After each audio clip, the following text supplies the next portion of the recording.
So this is Samsung's 2015 flagship S Pen toting device, the Samsung Galaxy Note 5. This may be on your radar as the prices have came down and you still have S Pen functionality here with the Note 5. Let's find out if it's worth it here in fall 2016. I'm Nick Ackerman. Let's go.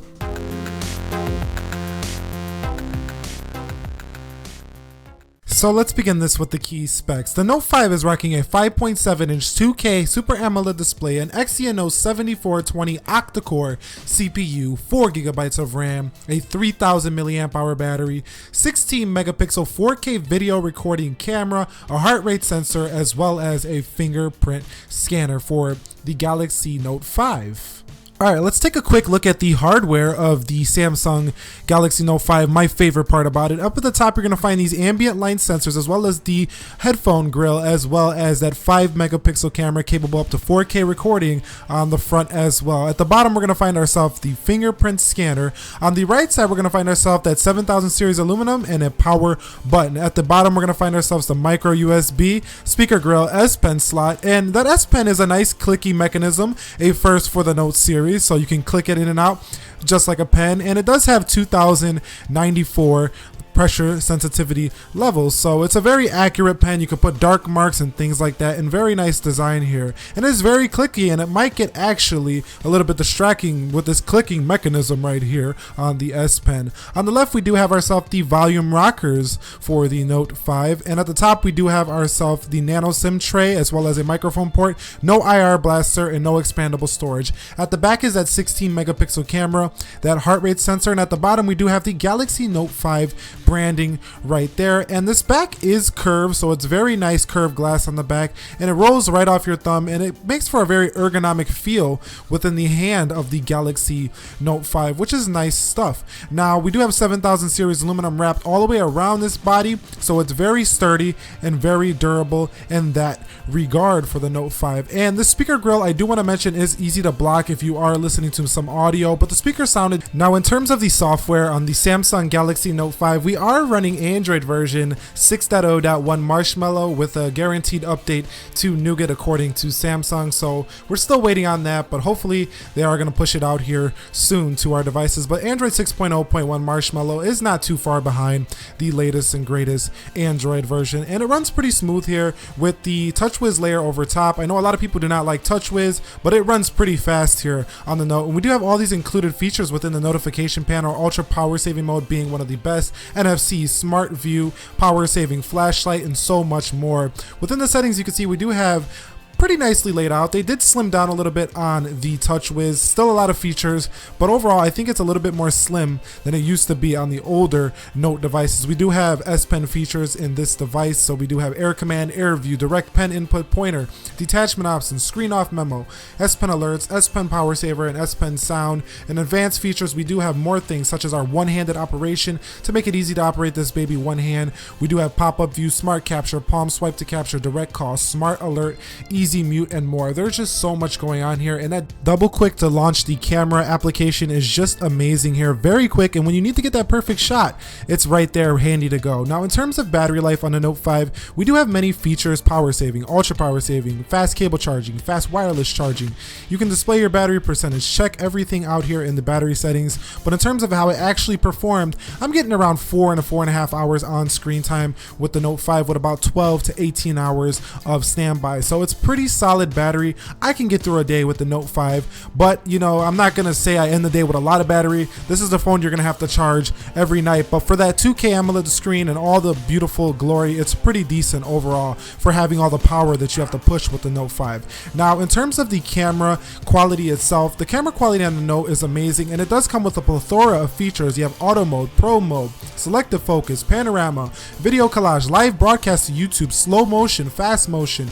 You can download more modes. There is just so much going on here with the Galaxy Note 5 in the camera department, and if you're a rookie at cameras, you're gonna have to get used to using this, because this is really a professional camera right in your pocket. You got video stabilization, grid lines, location tags, quick launch, voice control, volume keys functions. So much to talk about here in terms of the camera department. It gets me excited because I love these cameras.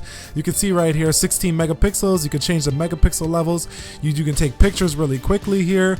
Over here on the left, we do have the the timers, we do have HDR modes, effects. I mean, guys, if you want to get creative on a camera, there's not much more to say. You can go ahead and pause the video within the video, snap photos right in the video, and it's very clear so it doesn't distract you with black bars on the top and bottom like some other phones.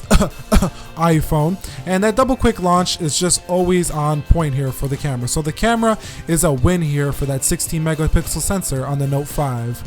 And don't think we forgot about that front-facing camera. That's 5 megapixels and shoots in up to 2K or UHD level recording, and has many features to keep you satisfied for you selfie lovers out there. And it does shoot very solid shots. I wouldn't say it's quite as good as the iPhone 6s Plus or 7 Plus with the whole Retina flash thing going on, but the selfie quality overall is very comparable to that and very solid, and you will be pretty happy with the level of features you do have to mess with your selfies here on the Galaxy Note 5. So front-facing camera is a win as well for the Note 5. Now let's talk about something else. They do have the briefing on here, which, you know, you can take it for what it's worth. You do have news briefing here for your Note 5. Now in terms of storage, just one area what I did not like about the Note 5, don't get the 32 gigabytes if you're going to be using this phone heavily, and the actual write speed on the 32 gigabyte Note 5 is pretty slow. So if you're doing a lot of file transferring, I would go with the higher level storage options for the Galaxy Note 5. I do want to mention that you also get themes here on the Galaxy Note 5. You can see the theme store is available. I'm not connected to the internet, or I would be able to show you more, but overall you can have the customization through the roof here with the Galaxy Note 5. That's slang for a plethora, an abundance of customization here on the Note 5. Now at the bottom you can see that fingerprint scanner is, you know, it's a little jumpy from time to time, but once you get the hang of it, it's very fast, and I found it to be faster than the iPhones once you get the hang of it and you know right where to put your finger. But you know, that's still knowing where you need to put your finger, that's not always consistent, but I think overall it's not a problem. The Note 5 will be decent in the fingerprint department.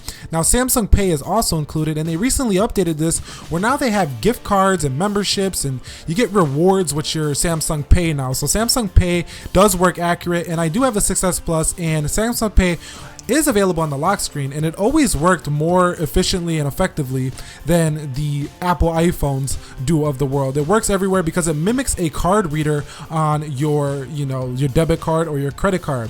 Now, one of our favorite features we need to talk about is the S Pen, and this quick memo feature is when the S Pen really starts getting out of its own way and doing its job. We want to pull this out, write a note, write an idea that we get, and I found this very useful for the way I do my work, but I don't know about you guys, but still, that's very useful, that quick memo feature. Now when you're actually on the home screen, you do have Air Command with Action Memo, Smart Select, Screen Write, and you can change these applications below S Note to Keep, Evernote. You can put whatever applications you want down there. They are customizable, and you can move this over to the left if you're a left-hand writer, and also you can move that out of the way and delete it on the Galaxy Note 5 here. So overall, the S Pen does work with these capacitive keys at the bottom, and those do light up, by the way, at night. They are very bright, but I have them turned off for the video. Also, you can have a little quick memo hanging around in the background if you're doing some multitasking and things like that. Now in terms of the S Note application, this did get recently updated to make it more organized and more clean. So S Note is a very clean application right now, although it's not very, you know, awesome because it's not on multiple platforms. You have to use Samsung gear and Samsung devices like the Galaxy Tab or another Galaxy product, or you're gonna have some inconsistency in terms of transferring S Notes over. Now the Galaxy Note 5 does include the Galaxy App Store, which allows you to have a bunch of more apps designed specifically for Samsung devices. It's not a crazy amazing app store, but it does have more features. You do have Samsung Milk thrown in here, as well as Scrapbook, Voice Recorder, and Samsung Gear, and the folders are, you know, customizable for what that's worth. Also, you can change the screen grid size to have 5x5 applications right on the TouchWiz launcher itself, and I thought I should go ahead include that in there. Also, you do get S Health for this device, so for all you exercise fanatics out there, we can run, we can, you know, sprint, we can bike, we can add things to this, we can measure our heart rate, and this is where that cool feature where you're going to show off to your friends or show off to yourself if you just want to feel cool about your device, that you can really check your stress levels here on your Galaxy Note 5, and this is pretty functional if you're really into the health aspect of your phone. Now also I do want to talk a little bit before we end this video about the real world performance of the Galaxy Note 5. This has been the best performing Galaxy device in the history of Galaxy devices that I've owned, and I've owned the S2, the S3, the S4, the S5. I skipped the S6 and bought the Note 5, and I've never seen a device that performs this well with Samsung's TouchWiz TouchWiz software. That's probably because of 7420 CPU as well as 4 gigs of RAM. So this thing is just a beast. So the question is, should you buy a Samsung Galaxy Note 5 in late 2016?